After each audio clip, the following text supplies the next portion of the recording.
उनके मन में बेचैनी दिख रही थी जब नीतीश कुमार जी ने फरमान जारी कर दिया था कि राष्ट्रीय जनता दल के हाथ में हम बिहार को सौंपेंगे, कि समाज में सब लोग नहीं सुधर सकता है,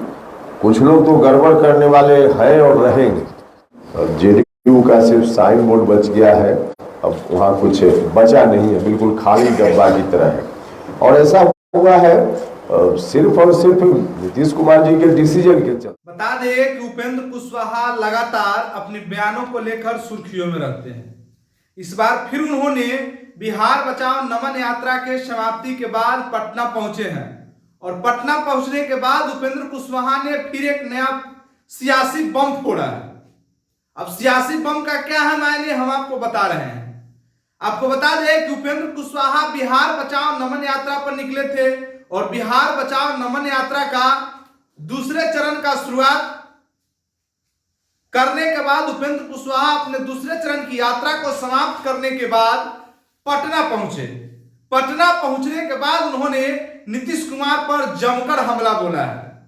और उन्होंने नीतीश कुमार की पार्टी जनता दल यूनाइटेड का नया नामकरण कर दिया है और उन्होंने जनता दल यूनाइटेड का नया नाम जनाजा पार्टी रखा है।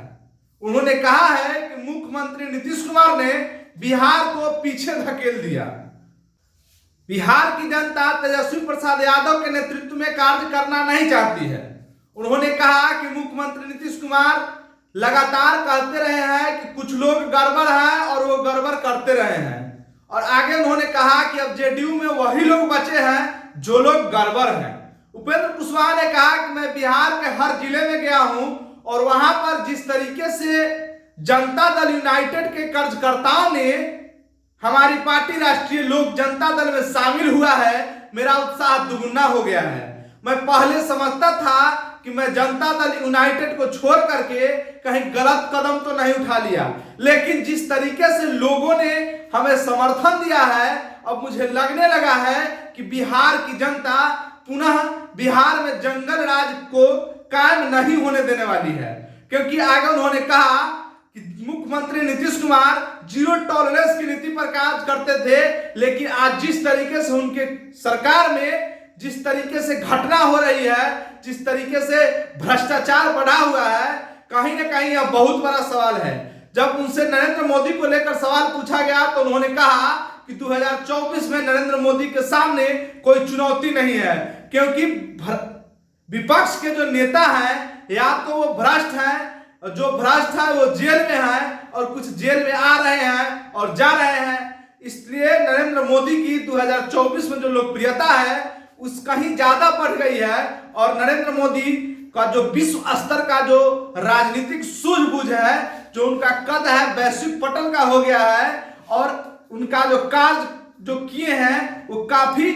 चर्चित कार्य है, काफी लोकप्रिय कार्य किए हैं और दूसरी तरफ विपक्ष बिखरा हुआ विपक्ष है। अब आप समझ सकते हैं कि उपेंद्र कुशवाहा जिस तरीके से प्रधानमंत्री नरेंद्र मोदी का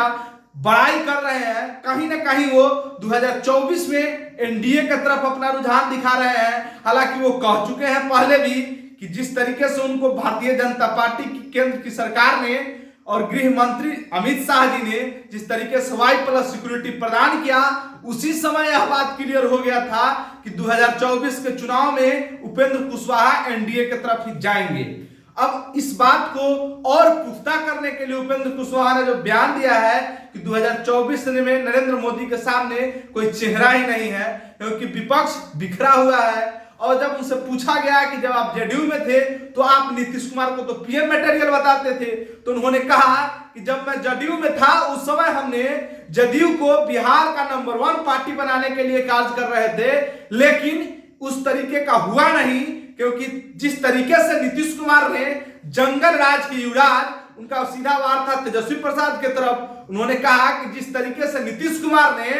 अपना वारिस, राजनीतिक वारिस जो है तेजस्वी प्रसाद को माने हैं, तो यह हमसे बर्दाश्त नहीं होने वाला था, क्योंकि बिहार की जो जनता है वह पुनः से जंगल राज के उस दौर में नहीं जाना चाहती है और उन्होंने कहा कि बिहार अब आगे बढ़ना चाहता है, लेकिन मुख्यमंत्री नीतीश कुमार के नेतृत्व में मुख्यमंत्री बिहार को पीछे धकेल रहे हैं। धन्यवाद। आप बिहार और बिहार से जुड़ी तमाम खबरों के लिए जुड़े रहिए हमारे साथ और देखते रहिए रिपब्लिक बिहार। धन्यवाद।